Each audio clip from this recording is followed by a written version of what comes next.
a special episode to me because it is one of my first of many that I have planned, highlighting the exhibiting artist at my new studio.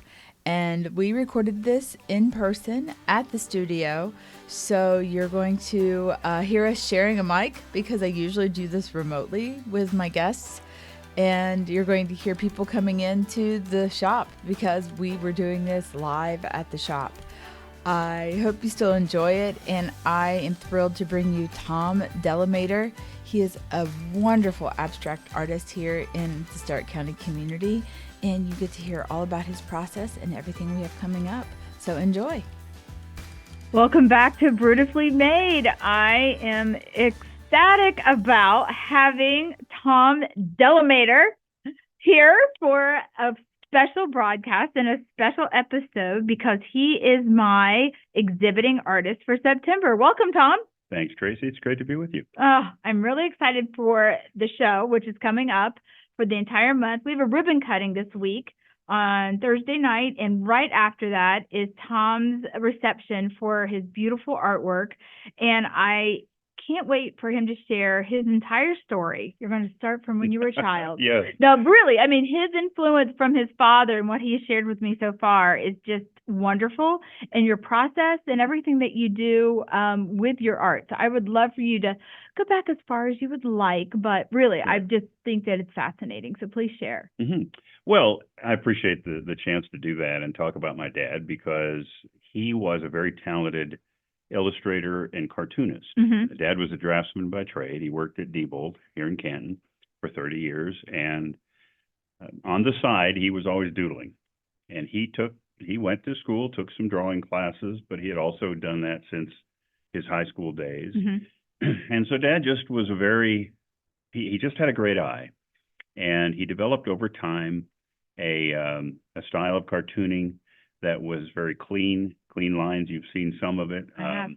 And Dad just had this knack for not just being able to draw appealing characters, but funny characters, but he also had the ability to see things in 3 dimensions spatially because he was a draftsman. Right. So much of what he did for his career was, he designed bank vaults and bank systems for Diebold. Right.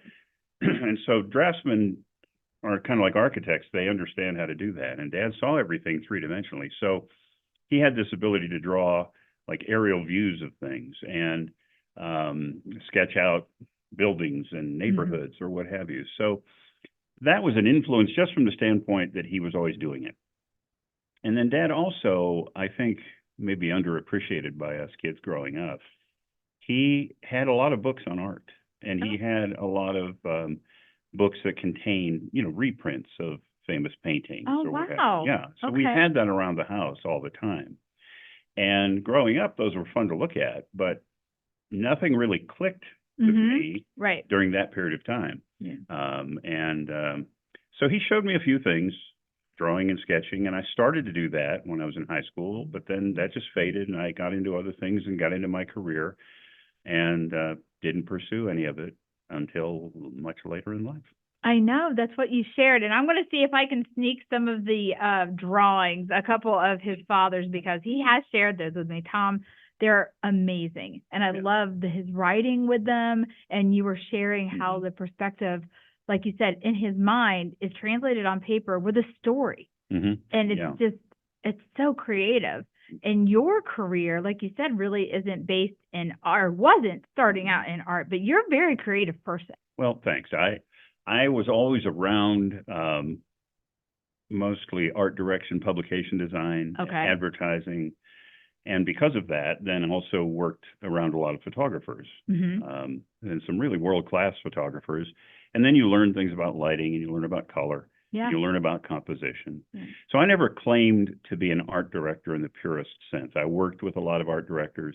I designed a lot of publications, newsletters and things of that nature over the years, flyers and things that I did myself. I mean, I had that ability to do.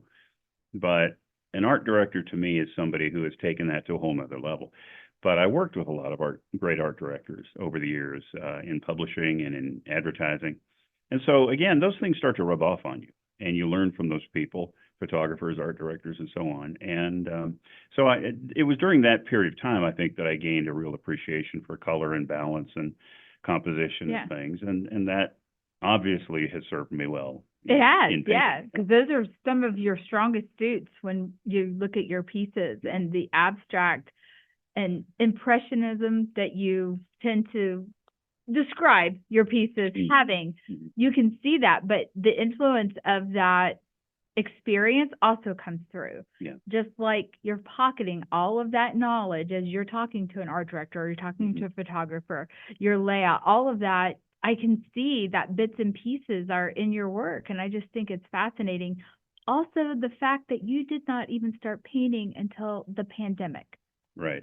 Yeah, That that's when it started. that is incredible. Yeah, it's kind of wild. I told you the story, and to be as brief as I can, you know. We can talk a long time. Well, my daughter was moving, and I thought she didn't really need anything, but I thought, well, it'd be cool to do something sort of as a housewarming. So anyway, I decided, well, I'd always thought about, air quotes, painting, and had never done it Right. all these years. And so I thought, why not? So I literally went down to the local discount store, got some inexpensive canvases. But of course, first I went online and I Googled some painting instruction, and I found some videos, and I found one that I thought, well, I could do that. And it was a paint blotting technique, Yeah. which is very simple and very basic. And I thought, well, I can do that. So I got the materials and I did a painting. And I ended up, just for fun, putting it on my Facebook account. And a lot of people that I knew said, hey, that's really good. And then people started asking me, could you do one for me? And so I did a few as gifts, and that's really how it all started. But even then, I wasn't necessarily thinking, oh, I'm going to do this. I'm going to be an artist. As a thing and be an artist. But what happened was the following spring, this would have been in 2021, I was out of town on a kind of a fact-finding business trip, is what I'll call that. And I was cooped up in a hotel for several months, 4 months. And so that got old real fast. Plus, the pandemic was still having an effect. People, people weren't out a lot. People still were not, people you were still distancing. They were wearing masks and things. This is still a year later. So I was in the room a lot, and that you get to be stir crazy. So there was a Walmart about a half mile down the road. I went down there and I picked up some canvas panels and some Walmart acrylics and some plastic palette knives and some inexpensive brushes. And I just took it all back to the room. I covered the table that was in the room with a blanket, and I just started painting. Oh my God. And I just went wherever it took me. I didn't claim to have any expertise, but I would go online and I would bring up images of artwork. And, obviously it took me in the direction of abstract art, but I love it anyway. And that's a whole nother story because of the Jackson Pollock influence. But I just started doing it. And over the course of that spring, just about 4 months, not quite 4 months, I did about 50 paintings. That's incredible. Yeah, because I had the time. Right. And I'm not going to claim they were all worth looking at, but I did them. Right. They're still around somewhere. That so amazing to me. I just love that story. And I love how you're still evolving in your style and you're not afraid to try something different, because some of these, you've told me, you've had a lot of people comment how much they love them, and it feels like, oh, I'm getting a lot of great feedback, and that leads me to feel like this would be successful. But then you turn and you try a different style. Yeah, it really has evolved over time. I didn't mention Jackson Pollock to drop a name by any means. You just can't. No, but visually, I think that helps people listening well, it does, to kind of get but, an idea. You don't want to presume to do something like that. But it really goes back to when I wasn't painting. I wasn't an artist of any kind. When I first saw the film that Ed Harris did about Jackson Pollock, I was really fascinated. Again, don't want to go too deep into all this kind of stuff, but I really identified with the character. And I think now looking back, the reason is that as a child, I spent a lot of time alone. And even when I was in school, in middle school, high school, I almost felt at times like somebody, an observer in a movie, watching what was going on around me, Really? as opposed to being immersed in the Oh, full okay. experience. Okay. So if you want to call that a loner, you can call it that. People are surprised when I say that because I've always been in public relations and I'm comfortable speaking in front of groups. Right. I'm comfortable in social situations. I don't have a problem with that. But it was the circumstances of life. I Mhm. was alone a lot. And so when I saw the film, it was just the character and the way it was portrayed. There were things I could really identify with. It was interesting to me, the effect it had on me. I'm not an addictive personality. It's not an alcoholism, drug addiction thing Sure, or anything sure. like he had trouble with. But it was just the dialogue, and it was the sense of how he progressed as a person and as an artist that was really fascinating to me. Pollock was not a kind of a person anybody really should emulate, but at the same time, when you see a story like that and you can feel empathy for the character, Yeah. then there's a connection there. And I didn't make the full connection until I started painting. And that's when I kind of went back to all of that and I began to read about him and other abstract expressionists, and I found myself really immersed in that time period and fascinated by it. Yeah. Yeah. And I still am. So it definitely had an effect on me, and then now it's begun to kind of show through in some of my work too. Okay. And I don't run from it. I mean, it just does. No, and I love that you're embracing it Yeah. and that accidental aspects of the whole thing. Like Mhm. you didn't know that you could do this, or I'm going to try this and it may fail, but I'm going to try it anyway. And you created over 50 paintings just by, trying. And we talked about this a couple of times, especially recently since you've been hanging your show, that people are just so scared to just even try, and they see your work and it's like, oh, I would, love to do that. And then it's always, but. Yeah, I like to tell people just go ahead and do it. Just go ahead and try. That's exactly how I started. And I didn't have any expertise. I didn't make any claims. I didn't presume to think I was going to necessarily keep doing it. But here I am. And the only thing I can say to people is if you really feel like doing it, then just do it. Yeah. Just do it. Just try it. You don't have to start with any expertise. Don't let your fear or your lack of knowledge or familiarity with any process hold you back from trying. Yeah. You can always find people who can help you fine tune your work, your technique, your skill level. You can learn from people. You can take courses. You can do all kinds of things, but you can't do any of it if you don't start. Yeah, and it's okay to find someone like a Jackson Pollock who you resonate either visually, emotionally with, and try to replicate some of those, moves and drops and stuff. That's totally fine. Start there because that will give you confidence to build on that. Some people are so worried that, oh, it's going to look just like so. It's not. Your hand will come through. Your style will present itself. You don't have to know the rules, and I'm doing air quotes now, of art. Right. Those are all made to be broken. It's great to learn them. It's wonderful to have that foundation. I think it's fascinating for art history and knowing foundational things about color and light.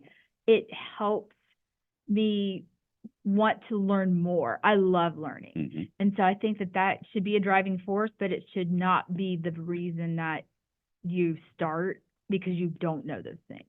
Absolutely. And yeah, it's just you and I were talking about this the other day and talking about the fear factor, which became a term. But you don't want to let that scare you. And the other part of it too is, for me, I was my career, I was fortunate in that my career in public relations and advertising and marketing put me in contact with so many people that had skill, particular artistic, photographic skill, what have you. Excuse me. And then you put on top of that the fact that I worked in education for a number of years. I worked in doing marketing in K-12, and then I also worked in higher ed.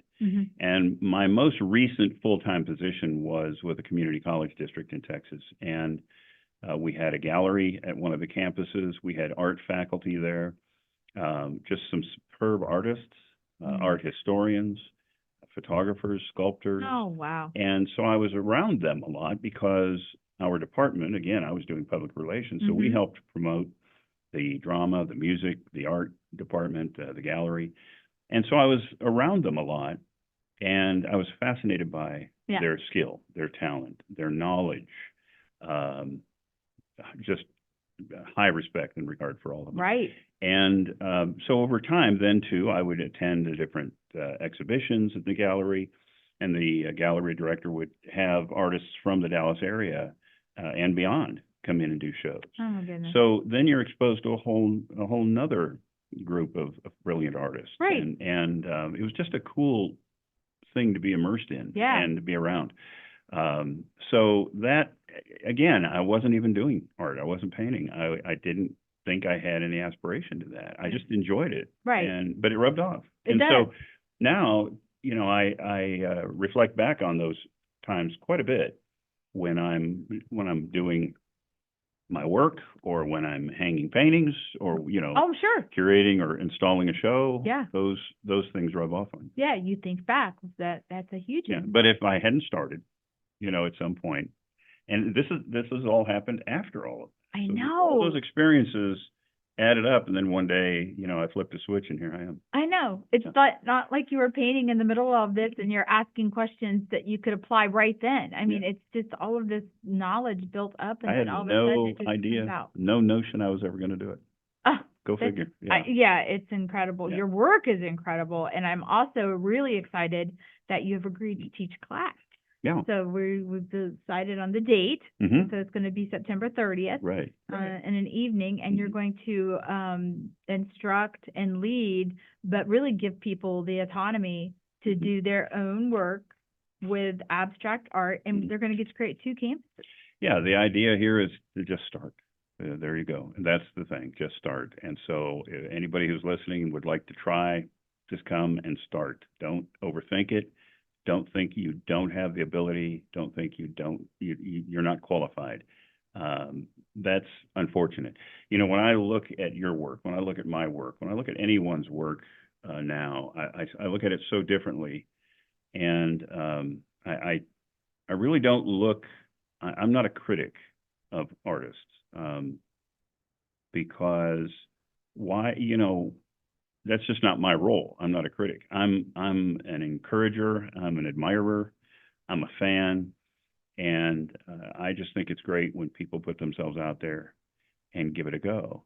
And that has value to me. That's worth something. And so, yeah, these classes, I appreciate you inviting me to do it. I plan to show one of the techniques that I kind of picked up early on, that I found, I think, let's say easy enough, air quotes again, Yeah. to do, and yet still produce a piece of art that is, that you can be happy with, you can be Right. proud of, Right. right there on the spot. And Yeah. I think we can be successful at do this too. class in showing people what's possible. It's not super ambitious, but it's ambitious enough to where I hope people can come away and say, I did that, and I'd like to do more of those. Right. That'd be a really, really cool, experience to know that some Yeah. people came and did this and then continued on from there. Yeah, I agree. I Mhm. think that would be the best feedback, because Yeah. that influence, and you're setting that in their mind. Sure. So I just am thrilled, for one, that you agreed to exhibit. I just love that it's here, and I love that we're going to have this episode out, and all of Tom's information from his website and social media platforms will be in the show notes. So you can contact him if you would like to have his work showcased at your gallery. That is what this space is for. Mhm. Is a jumping off point for other people in our community to get to see work of other artists. Tom is a resident artist at Patina Art Center downtown Canton. Beautiful facility that promotes so much in our arts district, and we love having Right in the center of it, and a I lot of know. artists and photographers and, just always beautiful shows, and I just love everything that they're doing there. Mm-hmm. So I appreciate that you've got some pieces here, and it's just to expand everyone's knowledge. Yeah, in the very art much so. community. And, we were talking about this last night or the night before. We've been working together the last couple of days, but, one of the things that I remember from 20 whatever years ago it was when Ed Harris did the Pollock movie. So when I watched it again, you know, after I started painting, and it's that whole idea of serendipity. We were talking about where, and I thought that Ed Harris portrayed it really well. And the story's been told many times about Pollock, where he effectively just mistakenly dripped paint on the edge and corners of a canvas, was fascinated by it, and then started doing it more. And of course, Pollock worked on the floor, and he had large canvases, and he walked around them, and he walked in them, and he, you know, the whole thing. But he, you know, that's where he started doing the dripping. That's where he started doing this action technique. And you know, when I saw the movie again after I had got involved in painting, of course, I saw it in a whole different way, but I remember how that resonated with me 20 plus years ago when that scene occurred, and it makes you think, what if? You know, what if that event had not happened? What would Jackson Pollock's work have continued to look like if that had never happened? But it took him a whole nother direction. It was a direction that revolutionized, for better or worse. There's a lot of people that don't like Pollock's work. There's a lot of people who do. But it revolutionized art during that period. It was one of the things that revolutionized art. It might have never happened. I know. So, you know, we all, I think, encounter things like that, whether it's in just our daily lives or in our artistic pursuits. And it's really cool to think about time and chance in addition to intent. And a lot of the work that I've done has been time and chance, and then a lot of it's intent. I'm sure you've probably experienced the same thing. Absolutely. I'm 100% now. Where I'm at in this space. Absolutely. Right. So, you know, again, just start. You got to start, and then you might be surprised at what happens. But I'm grateful for it. I'm really grateful for the way art has led to a lot of fulfillment, has changed my life. I'm sure. In many ways. I'm sure it has. You know, and so it was late in life. I mean, that rather than sit there and think, well, man, wouldn't it have been cool to go to art school when I was 20 years old and been painting all those years?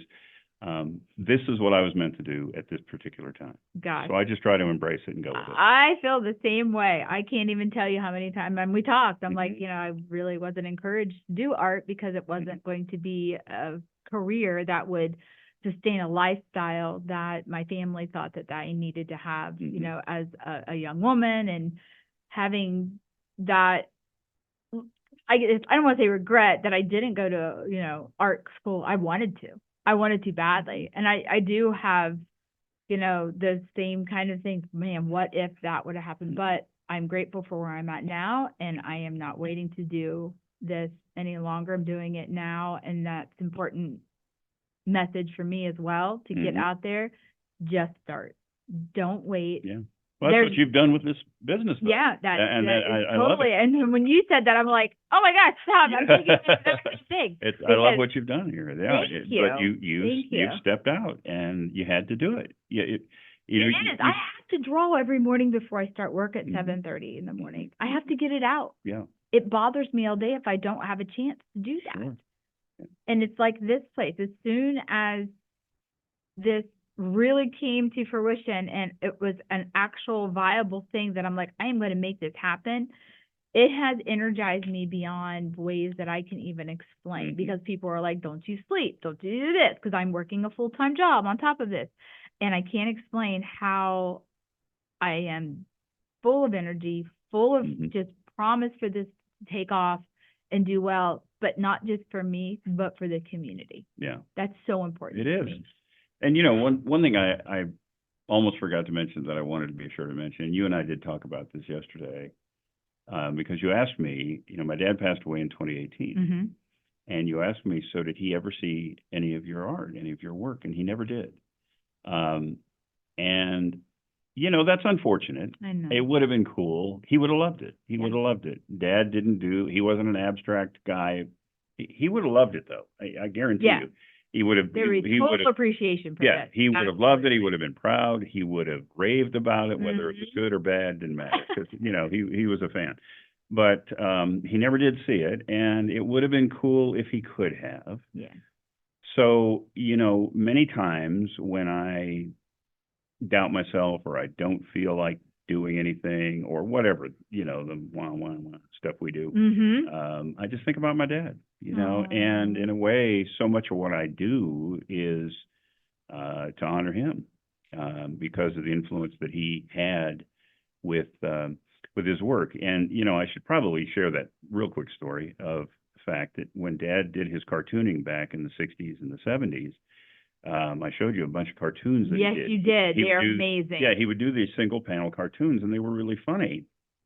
But, you know, like anyone in the publishing world or anything else, if you don't have an agent and you're not with a syndicate and you Right. don't have these ways to get your work out there, you're just a lone wolf flying solo doing your thing. Yeah. And so Dad didn't have any way to market his work. Yeah. And so as a result, over time, you know, he just, you know, submitted them to a lot of publications, but they were never Yeah. accepted, never I published. know. We're gonna have to share some of Exactly. I got a couple of this so Exactly. people can see the style he has. You know, and so I think about the fact that he didn't have the opportunity that I have now. I know. And so it's just an incentive to keep going and not give up and not get down. Because he persisted, and his joke was he had rejection slips from some of the finest magazines in the world. I love that statement. Yeah. He said. That's So he had a awesome. good sense of humor about it. He was a realist, and so yeah, he's still a big motivational factor for I me. love that. Well, thank you, Tom. And we have a live store. Yeah, This is what people are coming in. I That's know, right. And I So love that's it. good. Yeah, So thanks again. And You bet. I can't wait to share this with everyone. sure. Well, thanks, Tracy.